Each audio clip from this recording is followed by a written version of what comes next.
شكرا يا ربي شكرا هديت قلبي شكرا السلام عليكم ورحمة الله وبركاته إن الحمد لله نحمده ونصلي على رسول الكريم أعوذ بالله من الشيطان الرجيم فصل لربك وانحر সম্মানিত দিনী ভাইয়েরা, যাবতীয় প্রশংসা আল্লাহ রাব্বুল আলামিনের। আল্লাহ রাব্বুল শুকরিয়া জ্ঞাপন করে ভালোবাসা বিজড়িত কণ্ঠে আলহামদুলিল্লাহ, লাখো কোটি দুরূদ ও শান্তির ধারা বর্ষিত হোক বিশ্ব মানবতার শান্তির দূত প্রিয় নবী সাল্লাল্লাহু আলাইহি ওয়াসাল্লামের প্রতি। আল্লাহুম্মা সাল্লি আলাইহি আল্লাহুম্মা বারিক আলাইহি। সম্মানিত ওলামায়ে কেরাম এবং দিন দরদি ভাইয়েরা, পর্দার আড়ালের মা ও বোনেরা, সকলকে জানাচ্ছি আন্তরিক শুভেচ্ছা ও মোবারকবাদ। আজকে আপনাদের সামনে একটি বিষয় নিয়ে আলোকপাত করব, সেটা হচ্ছে কোরবানির গুরুত্ব, তাৎপর্য এবং ভাগা কোরবানি জায়েজ ইয়া না জায়েজ। এই বিষয়টির উপরে আমি এক গুরুত্বপূর্ণ তথ্যবহুল সংক্ষিপ্ত বিবরণ পেশ করি ইনশাআল্লাহ। প্রথমে আল্লাহর কাছে তৌফিক কামনা করি, ওমা তৌফিক ইল্লা বিল্লাহ।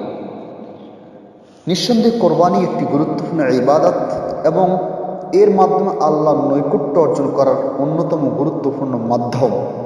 তাতে ইব্রাহিম আলাইহিস সালামের সুন্নত প্রতিপালিত হয় এবং এতে রয়েছে পরিপূর্ণ তাকওয়া।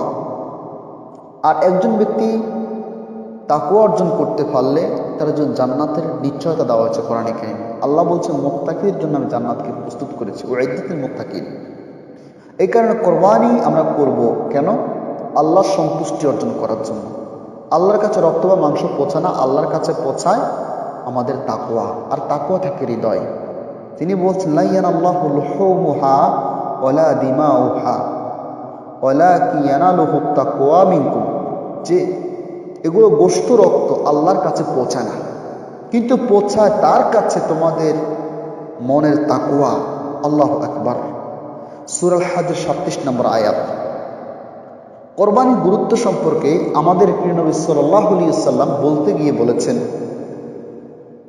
কেননা কোরবানি রাসূল নিজেও করেছেন। তিনি বিদায় হজ্জে 100টি উট কোরবানি করেছেন, আমরা জানি ইতিহাস থেকে।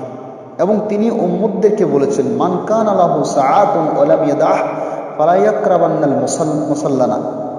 কোরবানি দেওয়ার সামর্থ্য থাকার পরেও যে কোরবানি করলো না, যে কোরবানি দিল না, সে যেন আমার মুসাল্লার কাছে অর্থাৎ ঈদগাহে যেন না আসে। ইবনে মাজাহ 2532 নম্বর হাদিস, 3114 নম্বর হাদিস।